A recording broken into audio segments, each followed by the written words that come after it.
Inflation in Argentina comes in at a whopping 102.5% in February. That's the highest since 1991 when Assalamualaikum, my name is Muhammad Aiman bin Adi Aznan. My matrix number is 202-385-1438 and I am course BA 111. Today I will be present Argentina inflation forecast to have ended 2025 at more than 7 years low. What is the issue? The issue is Argentina experienced chronic and severe inflation exceeding 100% in 2034, which is Argentina faced long-term and severe inflation. With the inflation rate exceeding 100% in 2024, this caused price of goods and services to increase rapidly, making daily living very expensive for consumers. High inflation also created economic instability as business struggled to predict costs, profit and pricing. As a result, both household and company found it difficult to plan for the future. The next point is unstable prices and currency fluctuation increase risk for business and discourage foreign direct investment, which is FDI. Unstable prices and frequent currency fluctuation increase uncertainty and risk for business operating in Argentina. Foreign investors were discouraged from investing because high inflation reduced the value of return and increased financial risk. This lack of confidence slowed foreign direct investment, which is FDI, and limited economic growth, as business preferred to invest in more stable countries. The last point is strict austerity measure and subsidy cut help reduce inflation, but created social hardship and public dissatisfaction. It is to control inflation, the government introduced strict austerity measure and reduced subsidy. While these policies were effective in lowering inflation, they placed significant pressure on society, especially low-income groups. The reduction in subsidy increased the cost of essential goods and services, leading to public dissatisfaction and protest. This shows that although economic reform can stabilize the economy, they may also create short-term social challenges. The most related sector to the issue Argentina inflation is Sector 2, which is political economy of international business. Sector 2 is the most relevant to Argentina inflation issue because it focuses on how political system, economic policy and government decision influence a country business environment. In Argentina case, the change in political leadership led to major economic reform such as reducing government spending, cutting subsidy, liberalizing trade and stabilizing the currency. This political and economic decision directly affected inflation level, investor confidence and international business activity. This chapter clearly explains how government intervention and political ideology can shape economic outcomes and determine whether a country becomes more effective or risky for international business. There are three factors for Argentina issue, which is excessive government spending and fiscal deficit, money printing, weak and unstable currency. For excessive government spending and fiscal deficit, which is for many years, the Argentina government spent more than it earned, resulting in large fiscal deficit. To cover this deficit, the government relied on borrowing and money creation, which increased inflation.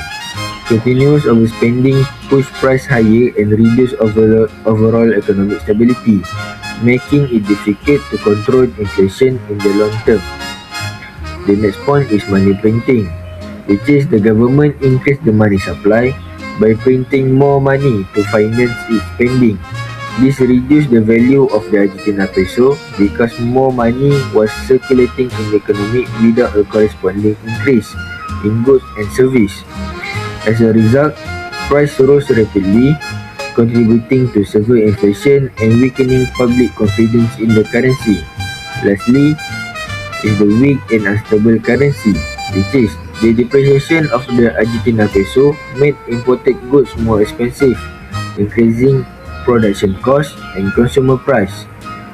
Since Argentina depends on import for many essential goods, the weak currency directly increase inflation. Currency instability also increase uncertainty for business and discourage foreign investment.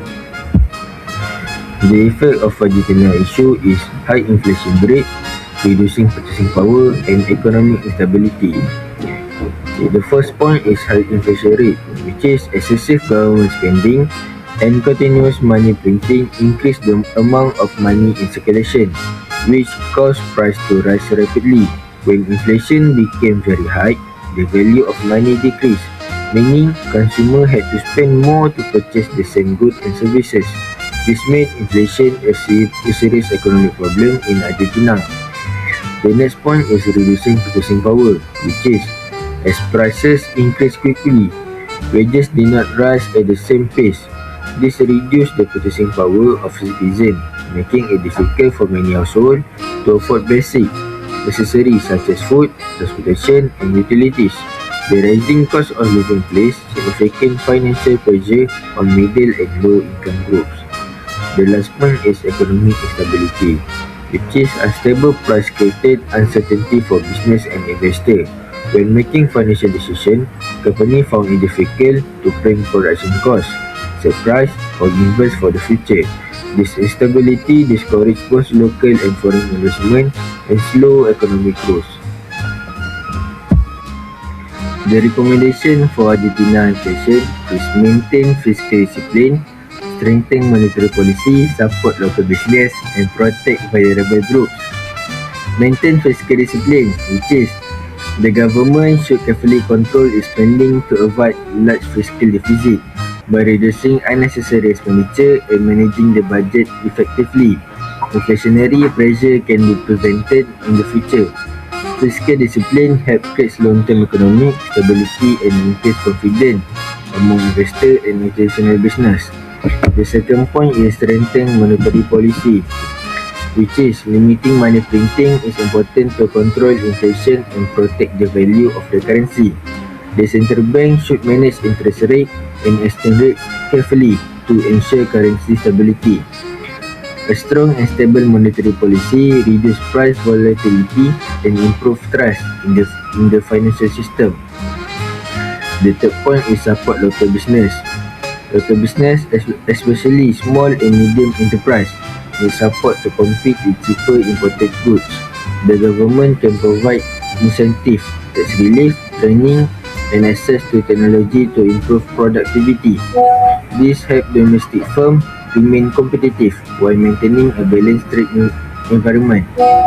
The last point is protect vulnerable groups, which is the economic reform are necessary.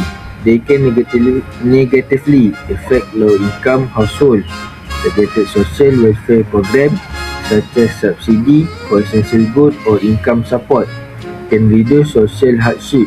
Protecting vulnerable groups helps ensure that economic stability does not come at the cost of social inequality. In conclusion, Argentina had a big problem with high price because the government spent too much money, printed money, and had a weak currency. This made people and business worry about the economy. The government then made strong changes such as controlling spending, improving trade, and managing money more carefully. This action helped reduce high prices and made the economy more stable. People could buy more with their money, business was safer to invest, and other countries were more interested in doing business with Argentina. This shows that government decisions are very important for our country economy and international business. That's all for me. Thank you.